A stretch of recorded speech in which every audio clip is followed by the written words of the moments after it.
So my name's Steve Moore. I'm an alcoholic. Hi, Steve. Thanks, Dixon. Appreciate that short introduction. I'm going to take my watch off. I can't tell time, but we're going to see what happens with that. Can y'all hear me? In case I say something important, I don't want anybody to miss it. So glad to be here. Enjoyed the festivities and the fun that we've had so far. I think my favorite part is seeing Jerry Weaver in the Dunkin' booth getting wet. That was nice. But I am glad to be here and looking forward to the food trucks. I am a member of the primary purpose group of Alcoholics Anonymous, and we meet in Southern Pines on Mondays and Thursday nights at 7 p.m. So a lot of you have been to our group. If not, we'd love to have you. I'm an active member of my home group. I'm actively sponsored. A lot of speakers say they have a sponsor. I'm current with my sponsor, as far as he knows, anyway. And I'm a guy that tries to help, help new people to come into Alcoholics Anonymous, as well as, let me get this thing right here, as well as some other guys that I sponsor. So I believe in being a member of Alcoholics Anonymous. I am a member of Alcoholics Anonymous, and I'm glad of that, and I couldn't always say that even in sobriety, and I'll talk a little bit about that. So glad to be here. Now, I had a PowerPoint set up that I was going to show y'all what it looked like in a 72 Pinto riding the dirt roads of Glendon, North Carolina, drinking whiskey and Budweiser, and anyway, but they took my stuff away, so we just had to kind of figure it out. But I am glad to be here, and just so I remember, my job is to talk about the home group, right? Okay, and I'm gonna get to that maybe. It just depends. I just want to make sure that I leave Suzy plenty of time to talk about sponsorship, because I believe that's it's equally important, maybe more important than home group. So I am glad to be here. I've got a sobriety date. It's March 26, 1984. I'm a guy that got sober. Now, I've been accused of going from Infamil to Jack Daniels to Alcoholics Anonymous. But I assure you, it wasn't quite that quick, and it was a lot more painful than that was. But I did get sober at 20 years old, so you don't have to mess with the math. That makes me like 39 right now. I've got a birthday coming up. I'll turn 40. I know some of y'all are breaking out your phone and the calculator. But anyway, I'm a guy that was introduced to the solution that I found in Alcoholics Anonymous, and I'm a guy that's been sober ever since I took some steps and followed the directions from that day to this. Relapse has not been part of my story. It's not been part of my experience. I say this, really the only reason I say this is because I heard somebody else say it. I'm not smart enough to figure it out. But I've heard people say that relapse is part of recovery. That's not been my experience, but what I heard them say, so don't blame me for it if it sounds a little self-righteous, but relapse is a lack of recovery. And that's been my experience working with guys, is that those that drink again, for whatever reason, there's no good answer. But the guys that I've worked with that drink again weren't fully engaged in the solution that we had here in Alcoholics Anonymous. And I'll talk a little bit about that too, hopefully. So anyway, I want to talk a little bit about drinking whiskey and taking advantage of people, and then I'm going to try to roll that into to talking a little bit about the home group and what that has looked like in my life. I was born and raised over in Carthage, Moore County, North Carolina. I don't like to admit that. Nothing wrong with Carthage. It's a nice town. It's actually a pretty good town to grow up in. Youngest of 6 kids. I come from a good family. It's a loving family. They supported me. My dad encouraged me, and my parents had good work ethic. I was able to overcome that at a fairly early age, but they tried to instill that in me, and I can't, not that I even would want to, but there certainly is nothing in my family or my upbringing that would contribute to a guy like me getting afflicted with alcoholism. but early on, some of my earliest memories, so I don't know, I'm a guy that, if I don't get my way, I'm gonna do something to make sure it happens. And I'll tell you one of our earliest memories, or mine, and I say ours because my brother was a partner in crime, although I get all the blame, but early on growing up in Carthage, now Carthage was a strange town, we got some new fire trucks. They were yellow. Now I don't know why anybody would like buy a yellow fire truck. Maybe they were on sale or something, I don't know, but my parents, or our parents, wouldn't take us to go see those fire trucks. We knew they were there, but they wouldn't take us to see them. And so what my brother and I did, and I think it was more him than me because he was 2 years older than me, we set the woods on fire at the house so we could see the fire trucks. And we got to see the fire trucks, and to this day he blames me for lighting the match. I don't believe it was me. I think I was just holding the gasoline. That was my job.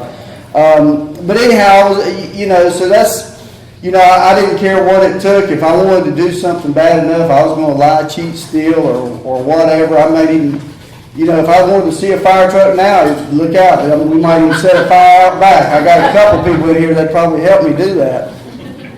But anyway, that's just the kind of way it was. And what happened,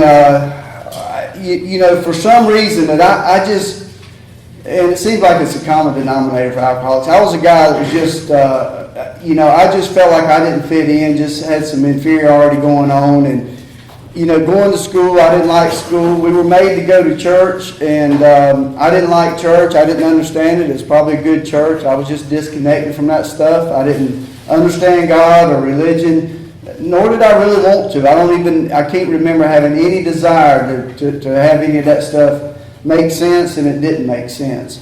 Growing up, I was in a family that, my dad would take us fishing, he would take us target practicing, never was much of a hunter, but always had a fascination with firearms. And, I played baseball, I love baseball. But other than that, I mean, it was pretty much a normal situation growing up. What happens is, I kind of rolled into where I started drinking at a pretty early age. I was just camping out with some buddies of mine. I was around 11 years old, and we get a hold of, and I experimented with smoking cigarettes, and I love that. Anything that has to do with anything illegal, immoral, or fattening, or any kind of contraband, I just am immediately attracted to it. I love it and love everything about it. And I'll even love who I'm doing it with, even if I don't like them. But anyway, so I'm camping out with these guys of mine, buddies of mine, and we get a hold of some MD 2020. Now, if you can identify with that, you might be a real alcoholic. So if I'd have known that I was going to have to lead off my telling the AA story with MD 2020, I would have chose something a little more sophisticated, maybe like Boone's Farm or TJ Swan stepping out. But MD 2020 is, I guess that's what the first thing we came to in that convenience store. We felt like we could steal and get away with. So that's what we're drinking that night. And all I can tell you is I love what that stuff did for me. I don't remember much of getting past the taste or whatever, but I just I love the way alcohol made me feel. And I didn't really care if it was MD 2020 or it could have been anything. And so in my mind, and this could possibly be the tendency of a lot of alcoholics. If I get something that really makes me feel good or different or better or makes some of that inferiority go away and makes me feel, it usually didn't make me feel as good as you were. It typically made me feel better than you were, because I can get that going on too. My mind locks into it, and it's something that I'll fall in love with, and I'll do anything I can to get it. And I'll do anything I can to make it happen. And that's what I did. And now, I didn't become a wino at 11 years old, but I gave it a good try.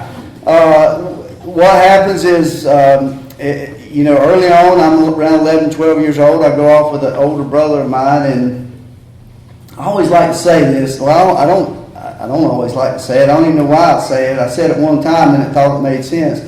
Out of respect for Alcoholics Anonymous, I'm going to do something I don't normally do, and that's tell the truth. And the truth is, my brother, older brother, and a friend of his, we went off one night. They introduced me to smoking weed, and I fell in love with that. And so I'm, you know, we're gonna, you know, I'm gonna drink wine or get some kind of alcohol to drink any chance I got. I'm gonna smoke weed. I'm gonna do whatever I can that's gonna just kind of help me check out and make me feel better. And so I fall in love with that too. And I don't, what I did anytime I got a chance, and it's usually camping out, we were gonna get some alcohol and we were gonna drink and we were gonna get drunk. The good thing about the weed is I could hide that, so we could actually do that during the week, and I could break out my trusty bottle of Visine and get the red out, and my parents never knew. And they never really, and it's not that they just let us run wild, but that's just, I'm a guy that can fly under the radar pretty good usually, and that's what I did. Just rolling on through, you know, preteen years and teenage years and got to high school. The first thing I did at high school, I started running with some different guys and gals. The gals came on the scene and I kind of liked that. What happened was, you know, I got introduced to a lot of other things. Stuff that we could lie to our parents, and so we could stay out all night drinking. And you can't just drink all night and smoke weed and stay up, so you got to have some assistance.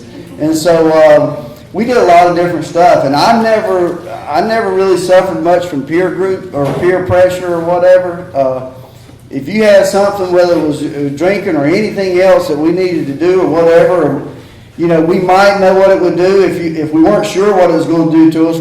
I was a good field tester. I'd test anything you got, and you know, I'd jump on it and. You know, they'd watch me and see what happened, and then we'd go from there. And that's just, you know, I didn't mind. And so high school was, I hated school, but it was fun. I did try to stay high all 4 years. That was the only claim to fame that I had. And but didn't get into a lot of trouble. You know, again, growing up, my dad was mechanically inclined. He taught me how to work on cars, and I had a 68 Camaro that would fly, so we would drag race up and down the road, and, you know, not getting a lot of trouble with that. You know, I like to, it was a lot of fun, but it was pretty risky. You know, at 16 years old, you know, I was a guy that Carthage was kind of a cool town to grow up in. I'd get pulled over one night or several nights, and the police would look in the back of my car in the back seat with a cooler full of beer. He's like, "What's in the cooler?" I'm like, I didn't say this because I didn't want to disrespect him too bad, but I'm like, what do you think's in the cooler, Mountain Dew or something? And he looked at it, it was full of beer. He said, "The best thing you can do is get out of town until it's gone." I'm like, "Man, I love you. I'm out of here." And that's what I did, and that's kind of how Carthage was growing up. I'd get pulled over, maybe they'd make me park my car and take me home. This is after I turned 18, so that was the legal drinking age then. And they wouldn't, you know, there's really nothing that they would do. They'd take me home. Sometimes if somebody was riding with that cop, they'd drive my car home, and no big deal. And that's just kind of the way it was growing up. And, you know, I love riding around. I did love riding on the dirt roads. You know, my favorite partying place was right outside of town. It was called Redneck Hill. It was after, I mean, you literally, if you weren't a redneck, like, you weren't even welcome near that place. And so, and I say that with respect. I see one or two rednecks in here, so I don't mean, like, I'm still a redneck. I don't drink Budweiser anymore. But I love everything about that, riding around, listening to Leonard Skinner, the Eagles. Like, I wish Kid Rock would have been born then, because I'd have been listening. In fact, if I was listening to Kid Rock, I'd probably still be drinking today. I don't know, possibly, but it was good growing up, and it was a lot of fun. And I don't mean to glamorize drinking, but I'm telling you, drinking for me was not a lot of, it wasn't a lot of heartache and trouble through those particular years. But what happened, just to fast forward a little bit, I get my first trouble at 18 years old. I do get pulled over by a deputy sheriff. Now, they're a little more closed-minded than the local town cops. And he asked me to get out and walk the white line. And I like to think I had a sense of humor. He didn't think it was funny. I said, "I'm too drunk to walk. That's why I'm driving." And he didn't like that at all. So we went to jail. And, yeah. I'm sorry. You said we. Yeah, me and the deputy. He didn't let me go by myself. He took me, yeah. So, thanks, Greg, for pointing that out. But anyway, I got my first DUI. I blew on the breathalyzer. I tried not to blow too hard because, you know, I wanted it to be like a 9, you know, because I think the legal was 10 or whatever. And anyhow, they know when you're not blowing. I don't know how they figured that out. I think they're well trained in that area. And so I just kind of let go absolutely. And he said it's closer to a 20, but we'll call it a 19. And I thought, you know, that was pretty respectful, blowing a 19. I mean, if you're going to get a DUI, you need to blow hard on those machines. And so, anyway, I don't know what all that meant. But anyway, so I got a DUI. It was almost a slap on the wrist. It really wasn't a big deal then. So I rolled on the next 2 years. And by this time, I graduated from high school, and drinking kind of changes a little bit. I really can't work. My dad had a store growing up, and, you know, in the early 80s, they went through some hard financial times. They filed bankruptcy. I'll take ownership of some of that. I stole a lot of merchandise from my parents. I stole a lot of money. Why Dad thought it was a good idea that I had a combination to the safe still makes no sense to me to today. But I did, and you know, what happened was, you know, I'm really just out of control. I'm living at home with my parents, but I'm not paying anything. I can't hold a job, and you know, I'm hanging out at a guy's trailer, a buddy of mine, his trailer. A bunch of us would hang out there in the afternoons. We would watch The Young and the Restless, One Life to Live, and General Hospital. Had to check in on Luke and Laura, see what they were up to.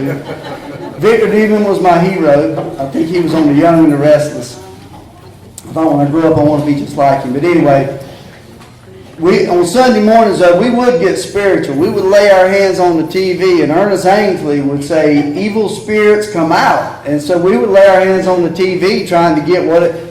Actually, I don't know that we were trying to get anything. We were just really making fun of that. And I didn't really care about anything religious or spiritual or whatever.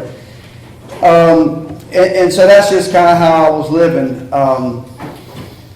You know, I was a guy that would wake up every morning. By this time, I'm waking up shaking. I've got the jitters. I'm broke all the time. And I did get lucky. I had a girlfriend that could steal money from her parents. She had not bankrupted them yet, and so she took care of me for a couple of years along that period of time.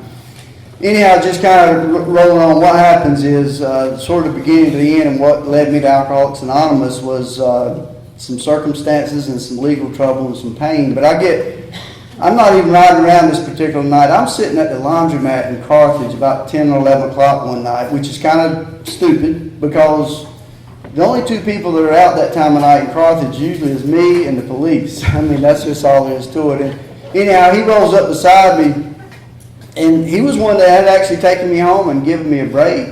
And he'd given me several breaks, but this particular night I had been drinking. And I'd like to say I'd become an entrepreneur. I'd started selling weed too because I couldn't hold a job. And what happens is I get my second DUI and I get arrested with felony possession of marijuana. So I'm a big time drug dealer. You need to understand this. I had an ounce and he took all my cash. I had $80. And that was 1984. That's a lot of money now. That's a lot of money. That's like $8,000 now, isn't it? Anyway, he took all my money. Now, I had graduated from that 68 Camaro. I'd progressively gotten worse. Like, I graduated to a 72 Pinto, and then that particular night I got arrested. I was driving a 69 Plymouth Valiant. Not there's anything wrong. You might be here tonight driving a 69 Plymouth Valiant. Stay sober. It'll get better. You'll graduate from that stuff. But anyway, it was basically a car that my parents had given me, and I took advantage of them in a lot of different ways. But I was scared to death. I guarantee you, I didn't make any funny remarks. I didn't make any, like I was scared to death because I was in a lot of trouble. And what happens is that I go see my attorney, which is always a good idea. He suggests that I go see a substance abuse counselor. Both these guys non-alcoholics. And the substance abuse counselor told me about Alcoholics Anonymous. He said, I don't know exactly what he said other than there's a meeting Monday night. You should go. And he probably wasn't that nice about it. I went to a meeting. I didn't really get anything out of it. And when I went back to see him, I probably got honest with him. And he suggested I go to a treatment facility. And it was an 8-week program, and I'm like, man, this dude has really lost his mind. And so January of '84 is when I get this arrested for my second DUI and that other charges. It was March. It was like another 3 months, and I'm out of control drinking. I'm just trying to drink to check out because life is bad, and my life is bad, and I can't go to sleep at night if I'm not drinking or doing something. And so what happens is I do go to a treatment facility, and that's where I'm introduced to the program of Alcoholics Anonymous, and they start taking us to meetings down in town. And what happens is I'm a guy that I took those steps. I followed directions. I did what I was supposed to do, and I got out of that treatment center. And what happens is I end up staying sober. I'm going to AA, but I'll tell you, if I would have been charged with being a member of Alcoholics Anonymous, there would not have been enough evidence to convict me. I mean, I'm just like, I don't really know anything about Homegroup or sponsorship or any of that stuff. I'm just going to some meetings. I'm praying and I'm staying sober, and I'm just going to kind of roll through those probably the first 5 years of my sobriety. I'm a guy that I'm staying sober a day at a time. I am trying to help some people here and there, and I'm going to some meetings, but, I'm not really connected to the Fellowship of Alcoholics Anonymous. And what happens is I was going to church, I had a relationship, that stuff fell apart, and I'm sober 5 years, and I'm just a basket case. The relationship's gone.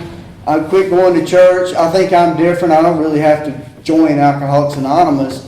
And I'm basically a cross between being homicidal and suicidal. I don't want to live. I don't necessarily want to die. I don't attempt suicide, but I just want to kill that girlfriend, whoever it is. She thought she was more important than me. So what happens, I actually join Alcoholics Anonymous, and I'm 5 years sober. And I'm connected to a member that tells me the truth, and he says, you need to get involved in Alcoholics Anonymous, or you're not going to make it. And so what happens is I start going to meetings, and I do get involved. And, it's probably about 1996, so I'm sober a few years, got sober in '84, so I'm sober about 12 years, and I've had some good, those last few years were good. And what happens is an older brother of mine that was sober, and I knew Tom Obster, but I didn't really, I wasn't very well connected with him by any stretch. But my brother says, Tom's doing a workshop, a big book workshop. We should check it out. And reluctantly, I said, let's do it. And what happened is I really got introduced to Alcoholics Anonymous really in a whole nother light. And after we went through that workshop, Tom doesn't get in any hurry, so it was like a long period of time. And Tom said something that shocked me. He said, he grabbed a few of us together. He said, I'm thinking about, starting a home group, or are you interested in starting a home group? And he had a home group, a good home group. I had a separate home group. And I was shocked, but I was interested, and that's what we did. And what happened in June of 1997, we started a primary purpose group, Alcoholics Anonymous. And what Tom said, and we all agreed to it, is that would not only be our name, that would be our job description. That we wanted a place where we were actively carrying the message to Alcoholics Anonymous. And what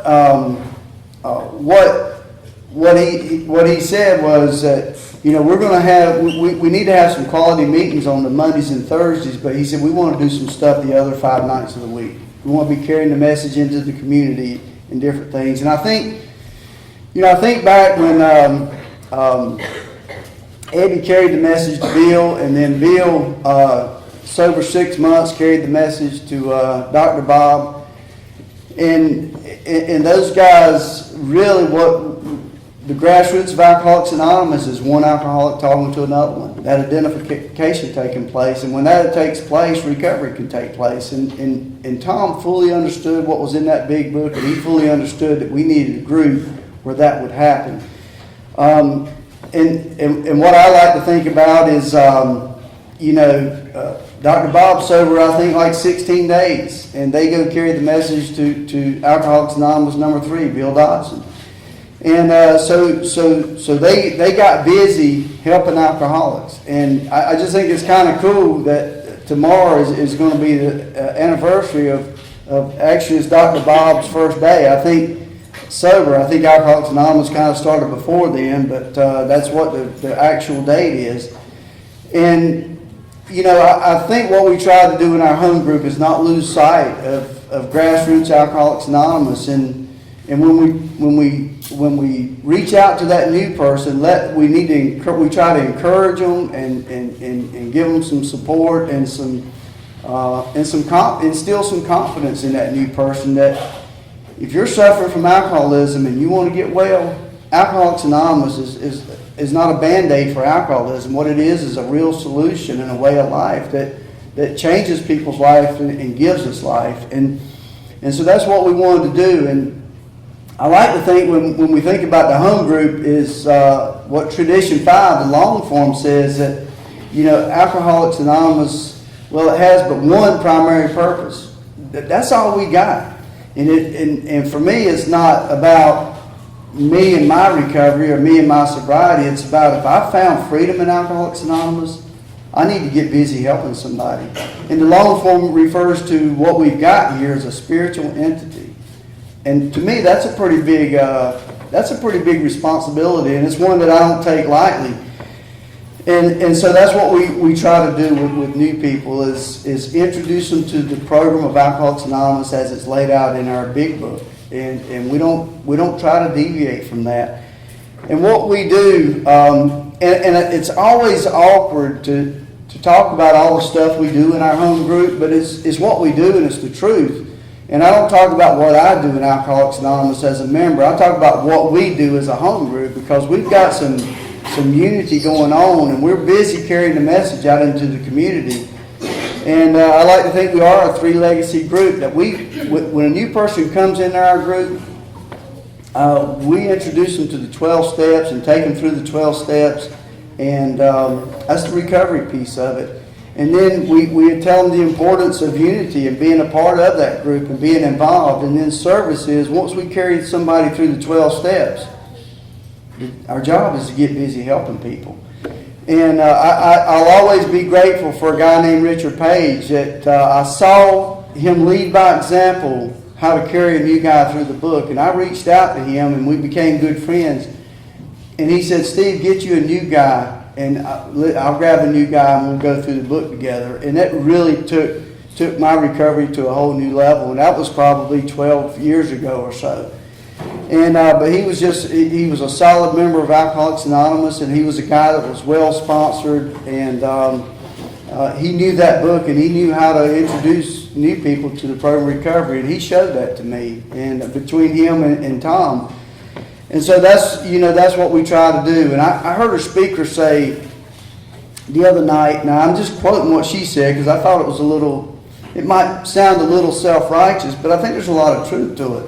But what she said was, if we're a member of Alcoholics Anonymous and we're sober 30 days to 30 years, whatever that looks like, doesn't really matter. And somebody has taken us through those 12 steps and we've read through the big book and we're well sponsored, and we're not helping somebody, then we're being selfish. And that's what she said. Now don't crucify me. I'm just a messenger. But I did agree with her because I was a guy that was selfish for a long time. And, so our home group, what we do is we've just got a group of us that are committed to having quality meetings on Mondays and Thursday nights, but also we're a group that we're going into correction facility once, every Wednesday. We're going into a detention center up in Moore County every Friday. And we're going to detox there at First Health in Pinehurst every night of the week. And we do a lot of CPC stuff. We reach out to professionals in the community and let them know that Alcoholics Anonymous is alive and well in Moore County. And I think that's critically important. So when Tom was talking about we're going to get busy, we still try to continue that. And I've just been fortunate to be surrounded by so many so many people that are committed to the program and the fellowship of Alcoholics Anonymous. So we, we believe, I won't talk too much about sponsorship, but we believe sponsorship is critically important, because if that identification doesn't take place, I think when the book talks about alcoholism is a seemingly hopeless malady, it really is a hopeless malady if either somebody doesn't want to follow directions, or God forbid we have somebody that comes into our group and there's nobody willing to help them. And so I think the seemingly hopeless piece of it is that, if a person wants to get well, we want to have a place that does foster a sense of belonging, and that it's a safe place where people can come in and really experience not just a good meeting of Alcoholics Anonymous, but they can experience the fellowship of Alcoholics Anonymous. They can experience what the tradition says, the long form, that it really is a spiritual entity. It's a safe place where somebody can get well and recover from alcoholism. And I'm a guy that, I don't believe that recovery from alcoholism is a crapshoot. I did have a guy one time ask me, because he was interviewing me for sponsorship. I thought I was interviewing him, but apparently he was interviewing me. He wanted to know what my success rate was working with guys. I'm like, here's a guy that's more arrogant than I am. And so I liked him immediately because he made me look good. And I sometimes am quick on my feet. I said, well, dude, the best I can tell, my success rate working with guys has been 100%. I hadn't got drunk yet. And, and that's not why I help people for my recovery. But I'll tell you what, I think that is one of the things that helps solidify my recovery, because I believe in what the book says, that strenuous work, one alcoholic with another alcoholic, is vital to permanent recovery. And permanent recovery ain't something that we hear a lot about. I mean, we want to talk about a day at a time, and I get that, and that helped me tremendously. But I'm not a complete idiot. When y'all were talking about a day at a time, I knew y'all were talking about if my life is going to get good, I need to be sober for a long time. And I need to stay sober continuously and permanently. And that's been my experience. I think what's helped me is that when I see people that do get sober and stay sober, it's because they have completely surrendered, and they do give themselves to the program of Alcoholics Anonymous, and they actually join Alcoholics Anonymous, and they're willing to do the work. And that's, I'll always be appreciative of our, Bill Wilson and Dr. Bob and all those guys early on, and gals, and especially the non-alcoholics that really were instrumental in keeping Alcoholics Anonymous alive and well. And I appreciate you guys being here, because, there's a lot of things we could be doing on a Saturday afternoon, but I know Alcoholics Anonymous is close to our hearts, and we're here for a reason. And one of the things that I learned early on was that being sober, being a sober member of Alcoholics Anonymous, and being a sober member of society can be a lot of fun. And that was something that attracted me, that folks taught me how to have fun, but also how to have some purpose and meaning, and how to help people. And I'm just a guy that some folks taught me how to pray, and they told me that it was important to pray, and they told me just to ask for help. And early on I had to ask a good sponsor for help, and I continue to ask a sponsor for some guidance and help today. But also, what I try to do is tap into to the grace of God and the power that God's love can provide in my life. And it's been my experience that just like the book says, the power of God goes deep. Because I'm a guy that nobody was taking any bets that I would stay sober a day at a time. But I was able to take those steps. I was able to do the inventory and do the confession and make some amends to my parents. and I was a guy that found freedom from my alcoholism that I never thought would be possible. I wasn't even sure that I wanted to be sober, but that's what Alcoholics Anonymous has done for me, and what I try to do. I like what my sponsor says. I had to tell the guy that this morning, or share that with him, that the very program of Alcoholics Anonymous that gave me a life and has given me a good life way beyond anything I ever deserved. Why would I pull back and quit going to meetings? Why would I pull back and quit helping people? It makes no sense. And I was a guy that did that. And you know, not that I'm trying to make up for any lost time, but I'm a guy that within my home group, in it's a place where people can get well. I'm always involved in helping a new guy. I'm always involved in trying to carry him through the book.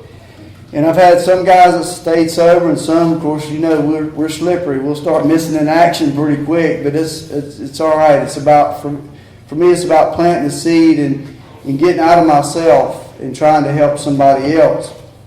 And, you know, one of the things I like to think about within our home group is, and my sponsor said this, and I don't challenge him on much, and actually I didn't challenge him on this, but I did challenge him a little bit in my mind. I got no sense, not that, like, dude, I'm not sure if that's true.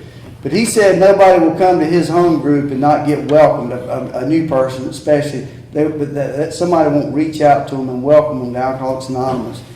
And I'll tell you, I hope I can say that about my home group. And if I want to make sure that happens, I'm the guy that's got to be willing to reach out, whether it's a guy or a gal. I got to be willing to reach out to them. And be a greeter and welcome them to my home group and welcome them to Alcoholics Anonymous. And I'm a guy that I believe in any meeting I go to that can be my job, is to really introduce myself and just, you know, tell them that we're glad they're here. And here's another piece of information that Richard Page gave me. I ain't sure he came up with it on his own. He might have, but when it comes to reaching out to a new person that comes to our home group, you know, the easy thing to do is give them a meeting schedule and whatever, or even give them my phone number. But what I try to do is grab their phone number. And if they'll give it to me, because it's a lot easier for me to reach out to that new person than it is for them to reach out to me. Now, I did have a guy one time, he said, no, dude, I ain't giving you my phone number. He said, I did that one time, guy like to word me to death. And, but I'm pretty persistent. If I want your phone number, I'm going to figure out how to get it if I had to steal it from somebody else. I got his phone number, and we ended up going through the book together. I didn't worry him to death. He kind of worried me to death a little bit, but that's another story. But that has been critically important with the new person, and most people have always been willing to give me their phone number. And I've been able to work with a lot of guys, and because I've kind of tested that a little bit, just giving my phone number out. For some reason, new people won't call me. I don't know. I don't blame them, probably. But anyway, what I do is reach out to them, and we make that connection. And I just think it's critically important. And because when people come to Alcoholics Anonymous, this ain't, I know we do a lot of social stuff, and we've had a lot of fun today, but this ain't a social club. When they're coming to Alcoholics Anonymous and somebody's suffering from the disease of alcoholism, can't believe I just called it a disease. If somebody's suffering from the spiritual malady of alcoholism, there's a small window of opportunity sometimes to reach out to that person and welcome them into Alcoholics Anonymous. Thank God when I needed Alcoholics Anonymous, there was people there that did that for me. And if they're dying from alcoholism, I want to do all I can to reach out to them and pull them into the action and pull them into the fellowship. And I'll just kind of wrap it up around this. I don't know if it's a good thing to wrap it. I ain't even sure I hit on the topic, Dix. I'm sorry if I didn't. Hey, if you don't have a home group, get one. It's important. But Alistair said, when we get a newcomer, don't sit down and start with them in the big book. He said what we should do is give them a broom, or give them some ashtrays to clean, or take them back to the coffee pot. Not that we need janitors, but show them, you know, what to do to give back, to wash that coffee pot. Do we ever hit the ashtrays anymore? I don't know, but I'll tell you what we can do, even if you're not a smoker, is make sure we pick up cigarette butts. because in our group, we meet at a church and they've been good to us. That church has been critically important in our having a good, solid home group. And we always want to leave that place cleaner than we found it. And I just think that's a spiritual commitment that I make to Alcoholics Anonymous and to church, is that that I do all I can to make sure that relationship continues to be solid. I like to joke around this, and I'll wrap it up. Sometimes my contact, as associate pastor at that church, I honestly believe he treats us better and likes us better than he does his own church members. I swear, because they'll want to use our room, and they kind of call it our room, and he won't let them unless it's critically important. He's like, no, Alcoholics Anonymous meets there, and that room's off limits. And so I think we all ought to be conscientious of that, certainly. And again, I appreciate being here. I'm going to let Suzy come up, and if there's anybody that's an expert on sponsorship, it's Suzy D. So Suzy, come on up, bro. Thank you.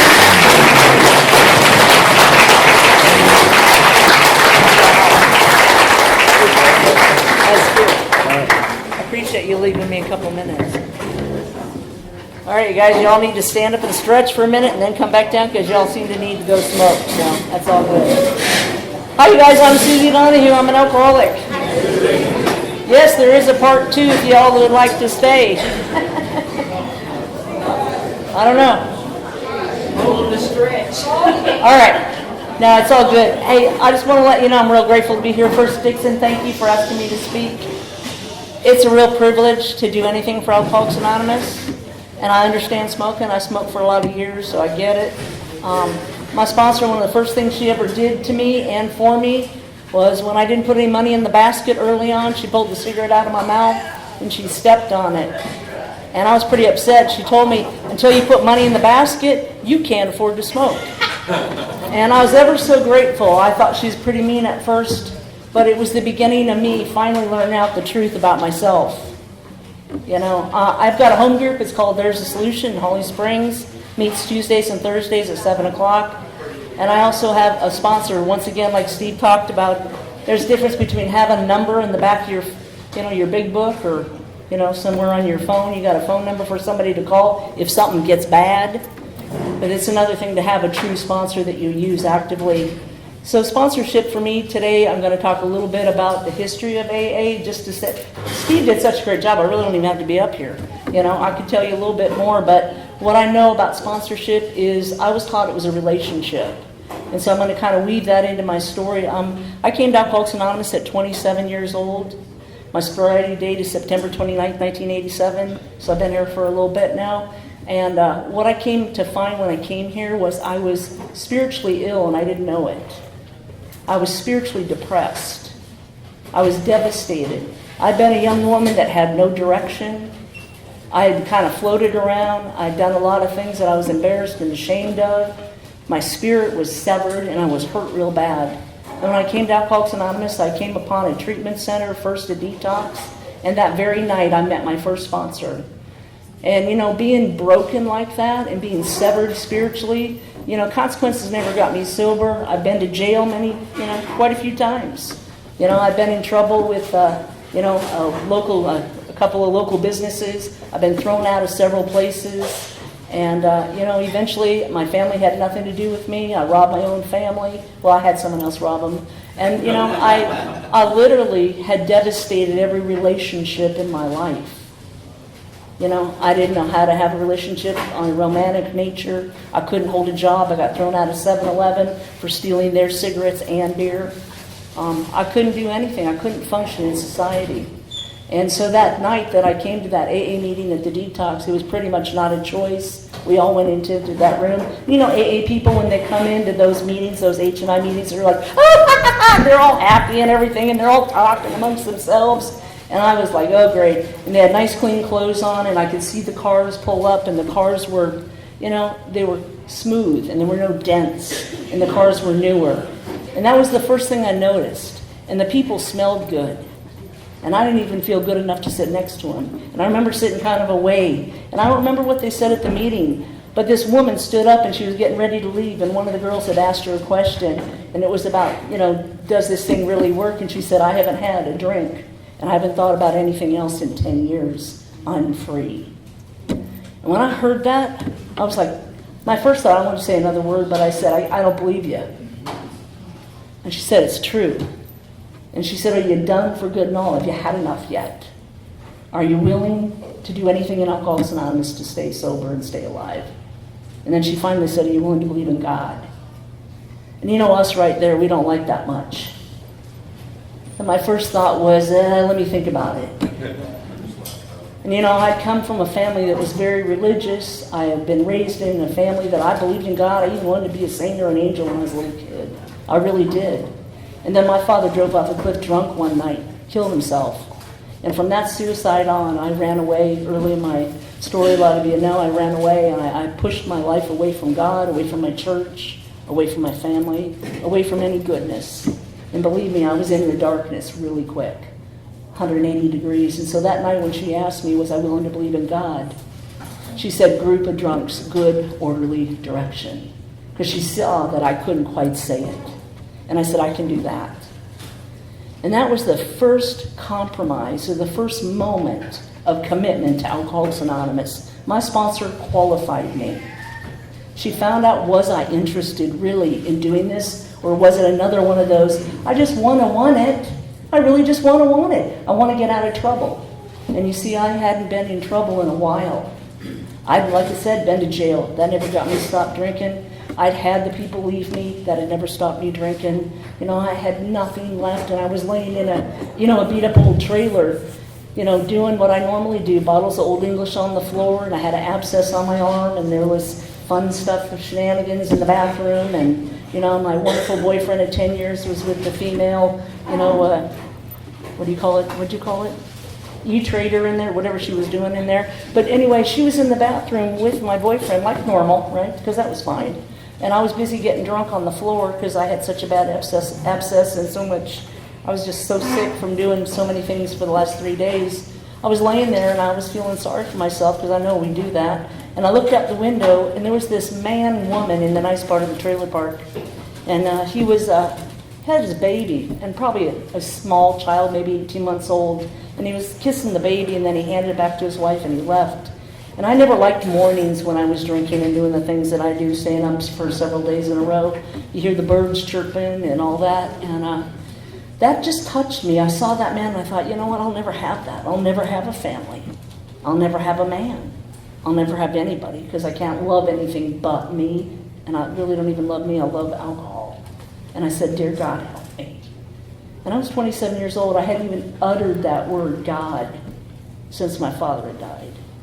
So at that moment, I knew inside of me there was something going on. Because that morning I didn't wake up going, let's go to treatment. I wasn't thinking about that. So I know at that moment, when I had that moment of going, God help me, I followed up with a phone call. And when I made that call, somebody called me back and it was a detox. And they asked me, there's a bed here till 9:30, do you want it? And they didn't ask, do you want lunch and an Uber? You know what I mean? They just said, if you want this, if not, we'll give it to somebody that wants it. And nobody had ever talked to me like that. It was usually doctors shaking their hands at me at the ER. And it had been my mother so appalled and so upset and shaking. She didn't want to talk to me anymore. It had been the man that was like, I'm done with you. And finally, I called and I got help and I went to that detox that day. And, when I met my sponsor, I realized she had spent her own time there that night. She'd come on her own from work. She was dressed in her work clothes. She hadn't probably even eaten dinner yet. But she was worried about my sobriety. All those people were. Little things like that, it never occurred to me. My first day in Alcoholics Anonymous was 3 days later. She'd given me an address. And I went ahead and I went to that hall. And I had to take the bus. My first 2.5 years of my sobriety, I rode the bus. And I took the bus there, and I was staying at a recovery house for about 9 months. And I was ever so grateful. I had a couple of roommates that one wasn't serious, one just wanted to meet boys, and the other one really didn't want to stay sober. She was just biding her time to have somewhere else to live. So I was in good company. And I had made a decision that I wanted to do something different.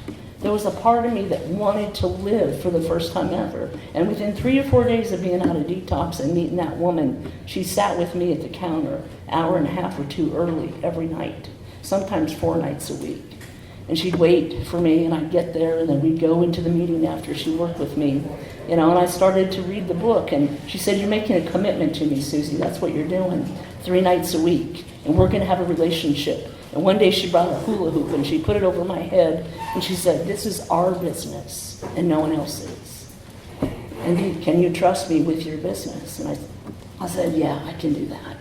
And it was so funny, because I remember early on I didn't want to trust anybody. And she reminded me that I was willing to give a total stranger $100 to go around the corner and get me something, bring it back to me, and I was going to put it in my arm. But I'm fine with that trust, I'm good with that. But I can't tell another woman that I'm dying of alcoholism, and I'm hurting, and I need help. And that was the beginning of me finally realizing she was there for me. And often she'd tell me, "I want you to stand on the porch," and it'd be at the porch of the recovery house. And I thought maybe she just didn't know where we were going that night. Maybe we were going to eat, or maybe we were going to go to a movie. But actually she did that so that I would trust her. She said, "Suzy, do you really think I'm going to take you anywhere you're going to get drunk at?" I don't think so. And oftentimes we go, on 12-step calls, and sometimes we go, to a meeting. And there were times that she did take me by her house and feed me, many times. But that woman began to have a relationship with me. When I called, she called me back. She taught me, don't let the sun go down on a phone call. And what that means is you call back before it hits night. Make sure you call everybody back. Don't let that alcoholic wait. I've never made you wait, Suzy. And the first thing she asked me was, I'm willing to go through the steps just like she was with me. Would I do that with other women? And I was like, hey, let's get me sober first and we'll see, Because I was thinking about me. I wanted it. I was willing to do the work. I showed up. But I didn't think I was going to have to do that. I thought it was like, let me get my life good and I'll go on with myself, I didn't really know that this was going to be a way of life. That I was going to make a commitment and I was going to begin to be a guardian for Alcoholics Anonymous. I had no idea that that's what I was going to do. My sponsor had the dignity and the respect to teach me AA history. She began to teach me about Clarence Snyder, who was really the father of sponsorship. He was the man that really got sponsorship as we know it going. Dr. Bob sponsored him. And back in those days, Clarence Snyder, when he started the Cleveland group, and it was about 1940, and he was getting such great success by taking men back then, few women, through the book, line by line, word for word, page by page. That's where that comes from, and that process was getting people sober at an alarming rate. The Cleveland group had more people than New York that had started right after Akron, and way more people than Akron. And it was often joked that in New York, the people were just don't drink and go to meetings people. And in Akron, it's the spiritual slant. But in Cleveland, there was a message in Cleveland. And people just started like wildfire, getting newly sober, and they were attending sponsorship classes so that they could learn how to help another alcoholic. And many of them had way less days than Dr. Bob at 16 days sober helping Bill D. Some had a handful of days, 3 to 5 days, and they were actively working with other men and women in the book. And it was taken off. Why do you think AA mushroomed like it did? My sponsor took the time to read those things to me and take me through books like Comes of Age, Language of the Heart. She, other history books, and she showed me Dr. Bob's library, and she gave me the list of books that I could read on my own. Those were great assets in my sobriety over the years. I had a sponsor that followed me and cared for me. She taught me to love and respect her. If she asked me to call her back, she expected a phone call. And if I didn't, if I couldn't be bothered, which luckily I wasn't like that. But there were other girls that were in our sponsorship family, because she had a meeting every month. She called it the tree meeting. And every month we'd go there and we could invite somebody new that we also was, maybe somebody from our home group, and we'd go to that meeting and she'd do a very serious meeting from the big book. And then we'd all have fun and fellowship and food. And it was a wonderful time, but there'd be other girls that weren't willing to do the things like stand on the porch. There were other girls that wouldn't come early to the meetings and set up. There were other girls that, over time by the wayside, they didn't want to hear what my sponsor had. And I never saw them again in meetings. Not everybody moves to Florida. Many people die. And many people die before they ever get a chance to come back. And I remember my sponsor telling me that you have an opportunity here not just to live, but to have a way of life. And I'm going to show you how to begin to trust God by you learning to trust me. And she was right. By step 10, I went to God first and immediately to her second. I didn't go around to 3 or other of my friends and ask different opinions of things about some key boy. I went to my sponsor and began to tell the truth about my life. And that changed everything. I was actually having a relationship with another woman, which seems so bizarre. And the first time I knelt with her and said the 3rd step prayer, I shook from the inside. It was so odd to me, but it was so spiritual to have somebody care about me like that. And I'll never forget, during the 4th step, she had me do it, and I was thinking, well, I've got a couple of weeks like everybody else, and she asked me to have it done. I went to a workshop, and by Monday morning she said, I'm going to pick you up about 8, is that good? And she had taken Monday off, her own free time. Many of us do that for a lot of our sponsees, take our time off of work, and that's what she did. And I said, what are we doing Monday? And she goes, you're doing your 5th. I was dumbfounded. What do you mean Monday, I had just gotten out of a workshop Saturday afternoon. But it was easy.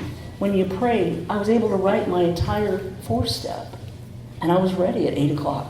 And she came, she picked me up at the recovery house, and she drove me to her home. Can you imagine? A terrible street junkie alcoholic like me, and she took me into her home. And she fed me. And she had a pack of cigarettes there, which she really didn't approve of. But she brought me a pack of cigarettes for the 5th step. I'll never forget those moments. Hour after hour, day after day after day, the commitment. So I'm starting to get choked up. But over the years, I've learned that she taught me how to love. That's what she gave me. I came here extremely self-centered.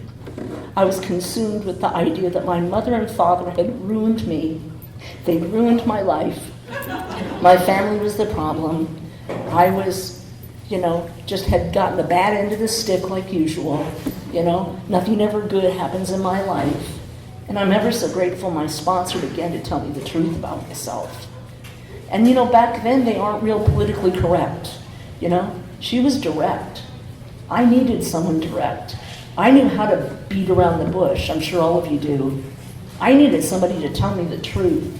I'll never forget the day I started to share on step 7 at the meeting. Of course, I was I was still doing, actually at home doing 7. I never really formally did it with her, but I was practicing it, and I had some wisdom to share. So I began to share, and my sponsor she was sitting next to me, and she grabbed the skin on my hand and just gently pinched it until I stopped. And it was powerful because I really had nothing to share yet. I wasn't even really practicing step 7 yet, but I had some other wisdom I'd thought about. And so often, we speak about what we think, not what we've done. And I'm so grateful that my sponsors taught me over the years to just share on what has been my true experience. And if I have women that I've sponsored and they have other experiences, I'll often say, call Cynthia or call Jerry. I've done that. Not many times to Steve, but I'm just kidding. But we often, or I've said, call Pam, and they have.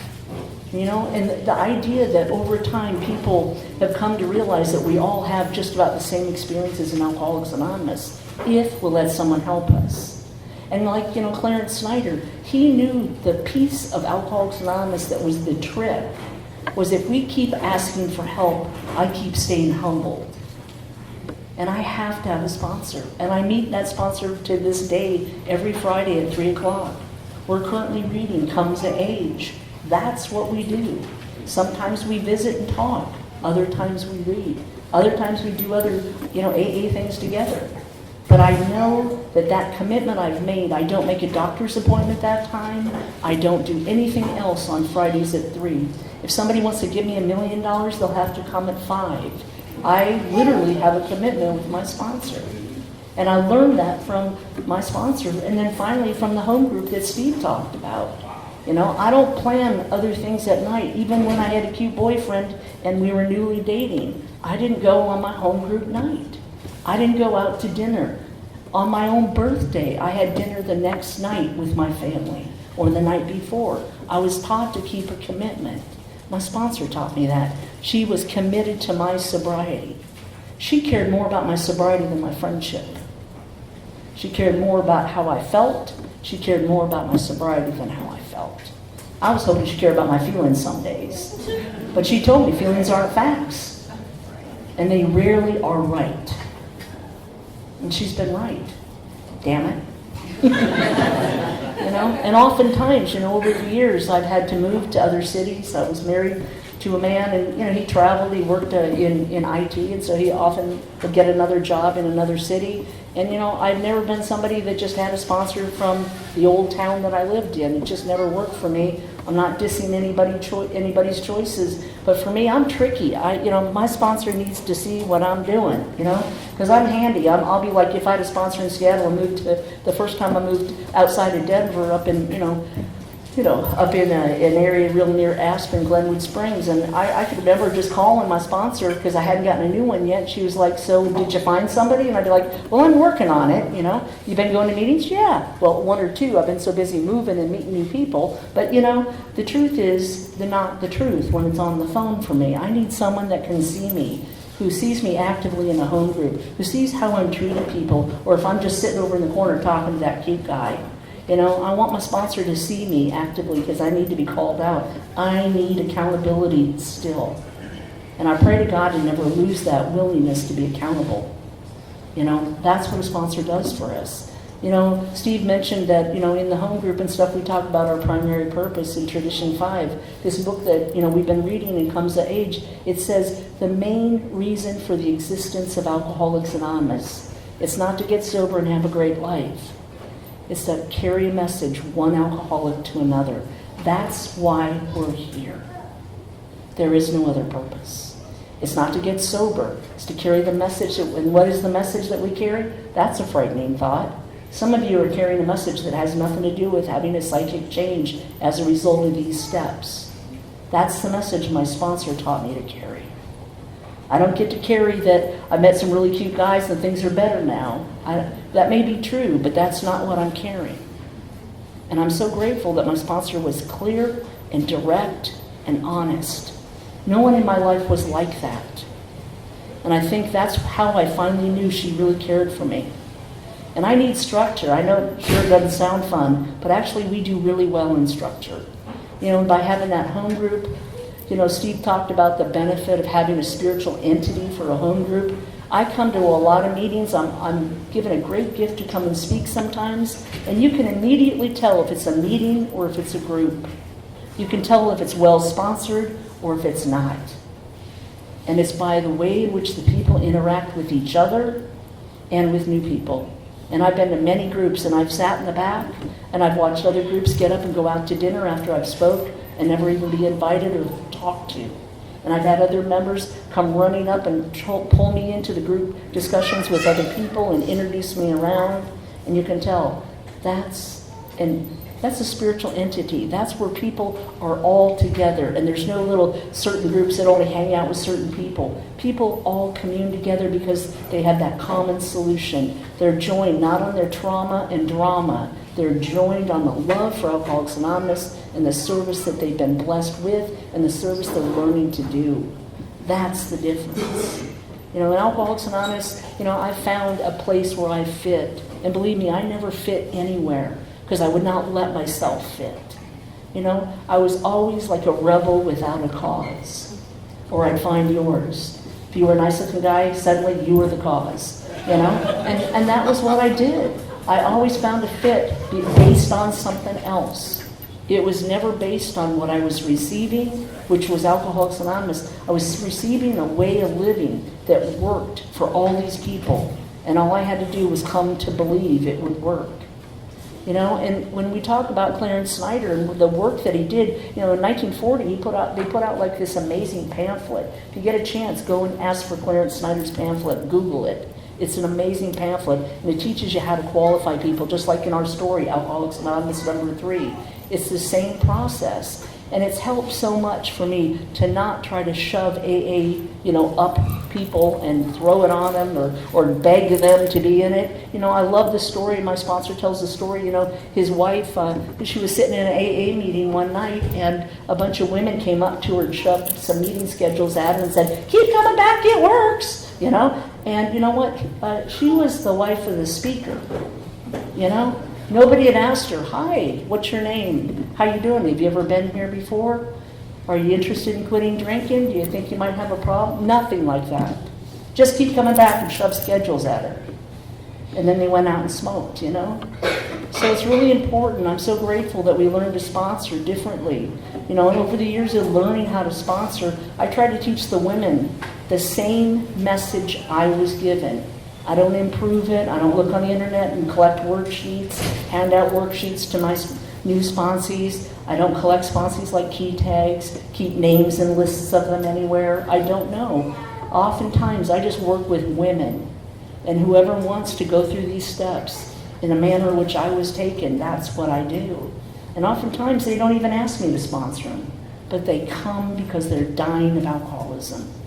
We have more and more people in Alcoholics Anonymous dying of this illness because they've stopped doing the things that work, because they haven't been involved in a home group, because they're not actively sponsored, because they haven't ever been of service or learned what to do. The few people that come through Alcoholics Anonymous through the front door that are brand new for their very first time, that's a handful. But what about the people that are sitting next to you that are literally dying?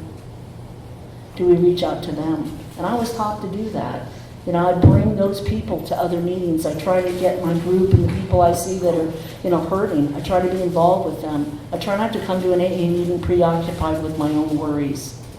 And I certainly don't share them. I was taught not to share in a meeting. If I had a problem, accept a solution. All I share is a solution. That's what AA is for. The problem is for me to call my sponsor with and to follow through and do that. I've yet to find a problem that's ever stopped me from going to an AA meeting.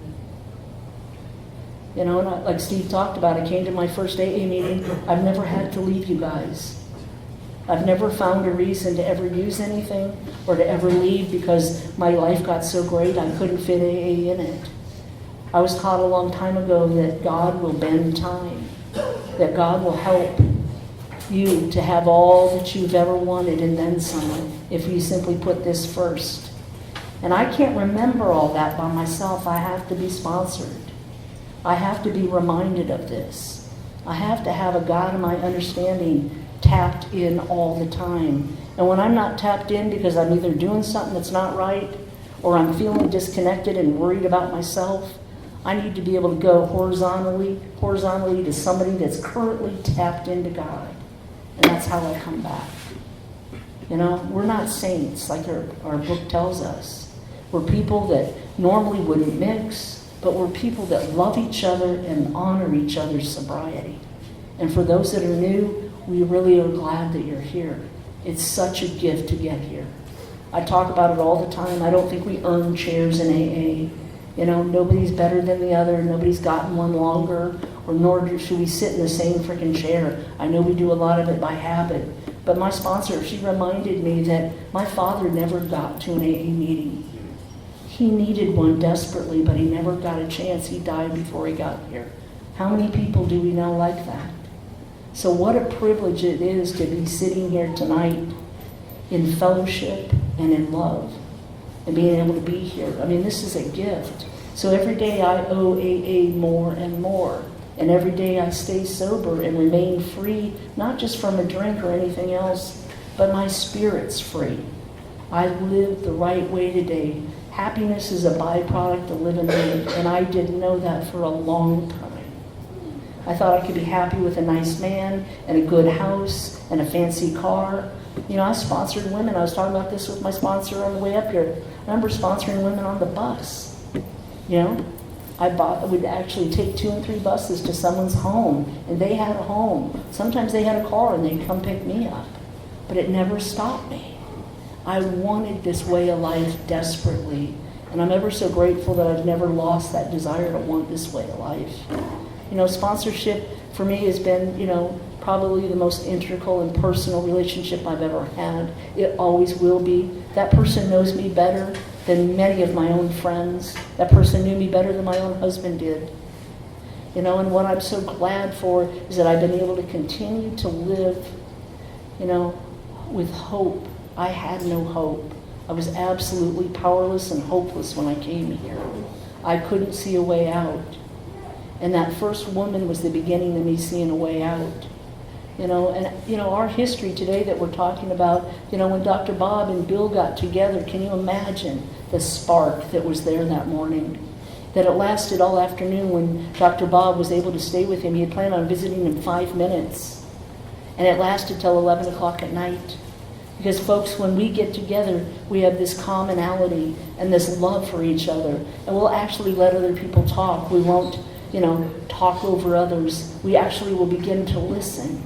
Because we know that they're in the same pain or in the kind of pain we came in with. And that kind of love, I've not ever seen that at any business. I've never even experienced it in my own family when I was growing up. I never saw that at any church. So what I know here is we have the ability to access God. And that option that we have, many people aren't ready for it and don't want it yet. And I remember my sponsor used to say, if you can't hear the word God, maybe you're not done yet. And that seemed a little harsh to me because I was so worried about the newcomers. But our book is very clear. May you find him. May you find that one, and that one is God. May you find him now. And that was really definitely clear to me. And I could understand my God over time as things changed. And my sponsor helped me to see that. In the beginning, I believed she believed, and that was about as far as I could get. But what happened to me is I began to believe it would work for me. And then I began to believe that it would work for the girls that I was working with. And it did. And that's sponsorship. Thanks so much.